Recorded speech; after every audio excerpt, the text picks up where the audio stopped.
Man's not crazy. I don't. That was a horrible British accent. Man's not crazy. I'm not crazy. Okay. I told y'all this was gonna happen, and now it's happening, bro. These last few days have been record-setting for me and for the people I work with day in and day out to bring you this music. Y'all are listening. Not only are way more people listening to the music, but the people that are listening more often. They're playing the songs more times. It's just everything is going crazy. It's a perfect storm, and it's all because of y'all. So thank y'all, man. Like no playlist, no campaigns, no nothing, bro. I wake up in the morning and I make this music and I put it on the internet and y'all go crazy with it. Y'all share it, y'all get it out there. So thank y'all so much, man. We're breaking 500,000 streams this month. I mean, if the good Lord's willing and the creek don't rise, we will break 500,000 streams this month. So thank y'all. We're at like, in the past 30 days, I think we've done 490,000 streams. So thank y'all so much.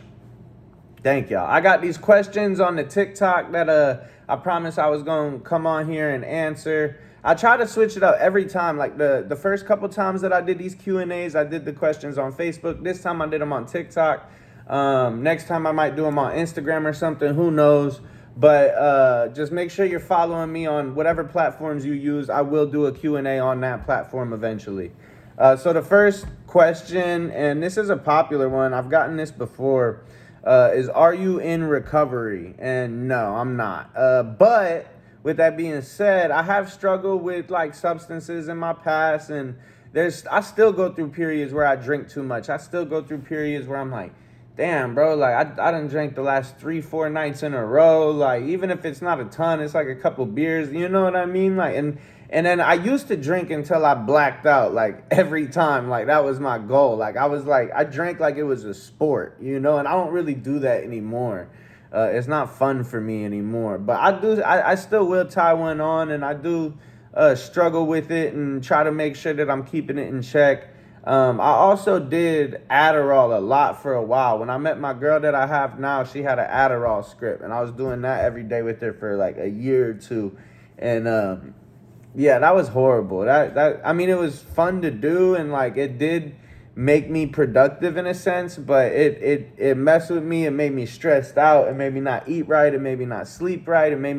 It just messed my life up, and so I quit doing that.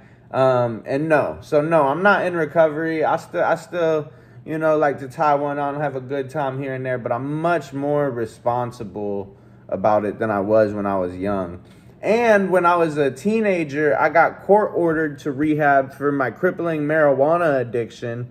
The judge said that that's what was going to fix me. So I got sent to an inpatient rehab at Bryan LGH Hospital in Lincoln. And that was some whole crooked shit. Like the way that they're running that was horrible. And I think they're probably doing kids dirty in a lot of ways. But aside from that, like the educational content of the program was extremely good. I learned so much about myself. I learned so much about psychology.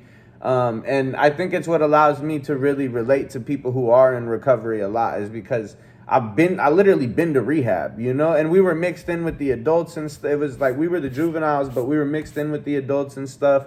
And I had to go to a lot of AA meetings and all that. My dad, before he died, he was in recovery. He quit drinking. He was a bad alcoholic for when I was growing up, and he quit drinking.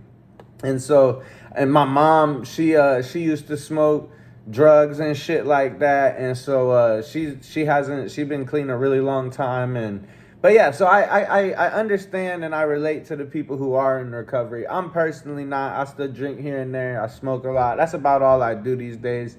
But I feel y'all. You know what I mean? That was a long answer, but I wanted to explain myself and explain why you might see themes about recovery in my music and stuff like that. Chrissy Wild, that question was from Ball Donkey and Chrissy Wiles. They both asked it separately. Chrissy Wiles also asked, "What made you want to write slash make music?" Who doesn't want to be a musician at some point in their life? I always thought that everybody kind of did, and when I was a kid, I did. And my dad played guitar a little bit, like never really like in bands or nothing, but he just liked to mess around with it. My mom was always super just into music. She liked karaokeing and stuff. And so from a kid, I was just like, yeah, this slaps. I want to do this. And I just did it, I guess. What's your least favorite song you put out? That's a good question. One of my least favorite songs that's out right now is this song called Rookie. And the reason why it pisses me off is because, so what happened was, Kirko Bangs, the rapper from Houston that made Drink in My Cup back in the day, he did this thing on Instagram where he said he's like, for $500 you get featured on this mixtape that's gonna be played on my it's gonna be posted on my Apple Music and my Spotify and everything. And I'm like, well, this dude got like 1 million monthly listeners. That's a good deal. Like for a few $100 you could get exposed to potentially 1 million people or whatever. I'm like, that's a great deal. And at the time I didn't even have 500. I hit him up, I'm like, man, can you do 300? He's like, we'll make it work. And so I submitted this song called Rookie to him. And then they put the mixtape out, but it didn't go on Kirko's pages at all. It wasn't affiliated. It was just a brand new artist, like with 0 monthly listeners. I'm like, dog, if I would have put it on my page, he didn't promote it either. He didn't post it anywhere. All they did was they did put it out, but it's like it didn't matter. It was my I think to this day it's still my lowest stream song on all platforms is that song. And he got me for 300. And then after that, somebody started a group chat where they were like, hey, just trying to connect all the artists who were featured on Kirko's project. And then somebody said something, and then I was like, damn, I paid $300 and it wasn't even on Kirko's pages. I was mad. And everybody else in the group is like, you paid 300, I paid 600, blah, blah. Like, it was a shit show. So for that reason, that's probably my least favorite song. When you go into Springfield, that was King with a bunch of eyes that asked that. James says, when you go into Springfield or Mountain Home, I don't know, man. My grandma actually lives in Mountain Home, so I do want to go out there. But Springfield, I don't have any plans for them cities right now, but I would love to go anywhere. Like, I'm trying to go everywhere with this music, anywhere I can get booked. So if you're a promoter, artist, someone trying to make something happen, let me know. Devin Z20 said, party in Norfolk. Not anymore, dog. That's where I used to live there, so I've been to a lot of parties in Norfolk, but not no more, dog. I'm trying to chill. Leo Leone 818 said, whatever happened with Greetings and Bleed for This? Haven't heard them in a while and definitely feel like they were great songs.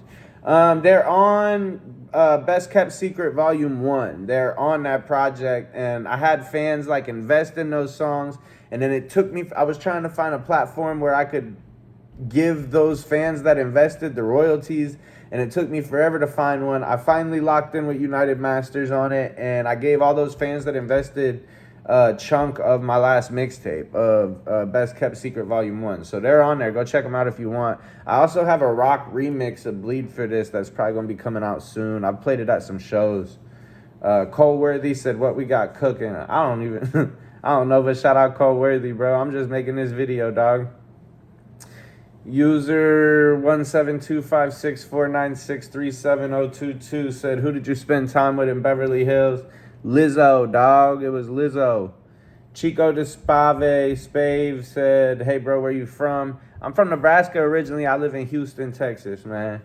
Yargo1420 said, I'm just saying the Tom McDonald collab might go pretty hard. And I like Tom McDonald. Everybody else hates him, like hates on him or whatever. It's popular to hate on him.